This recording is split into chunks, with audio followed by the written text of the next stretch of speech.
Today, we're going to crack open the black box of artificial intelligence. We're going to take a look at a tool that is seriously reshaping how we all deal with information.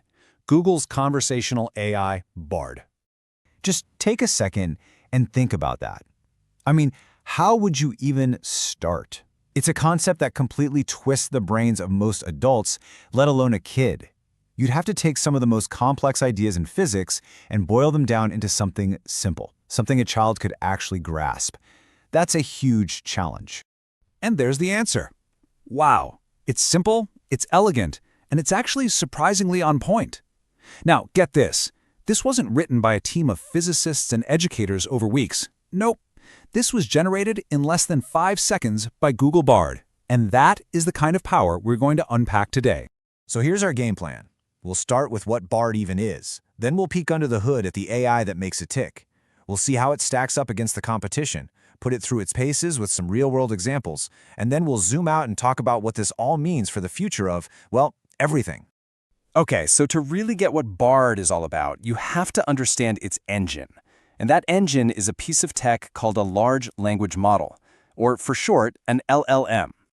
So what in the world is an LLM? Well, think of it as an AI that has been fed a truly mind-blowing amount of text. I mean, we're talking books, articles, websites, code, basically a huge chunk of the internet.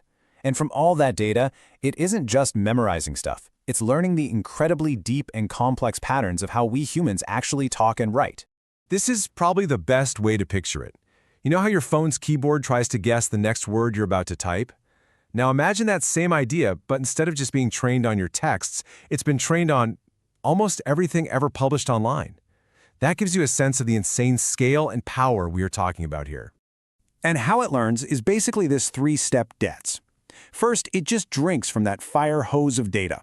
Second, it starts mapping out all the connections, the near infinite relationships between words, sentences, and ideas. And third, and this is the key, everything it does comes down to one thing: predicting the most likely next word in a sequence. That's how it builds sentences, paragraphs, and those really complex answers. All right, so Bard isn't the only chatbot in town. The name that's on everyone's lips is ChatGPT. So what actually makes Bard different? Is there a difference? Okay, the biggest, most important difference is right here. The data source. ChatGPT was trained on this massive, but static, snapshot of the internet that pretty much cuts off in 2021.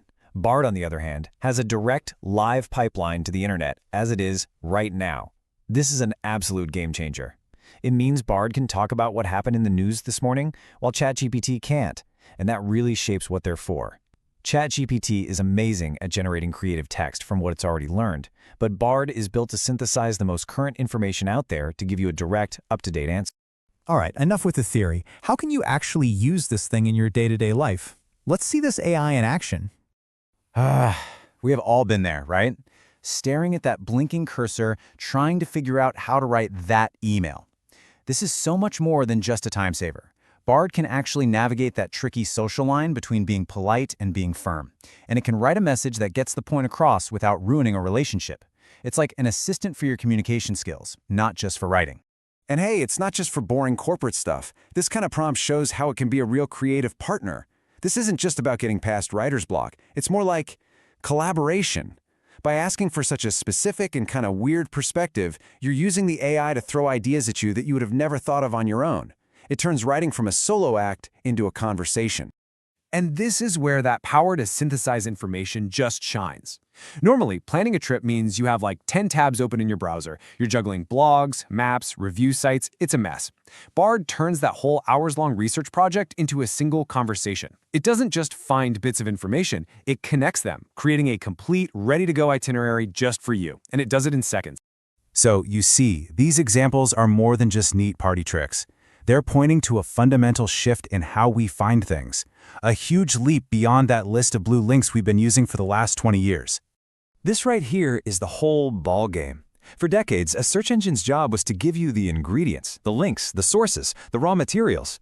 It was up to you to do the work of putting it all together. Conversational AI like Bard, well, it wants to do that next step for you.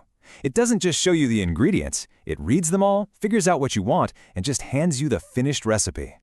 So to wrap it all up, Bard is Google's conversational AI. And its killer feature, the thing that sets it apart, is that live access to the internet. That's what lets it go beyond just chatting and actually pull together up-to-the-minute info to give you direct answers. And that makes it an incredibly powerful tool for basically anything, from writing emails to planning your next big adventure.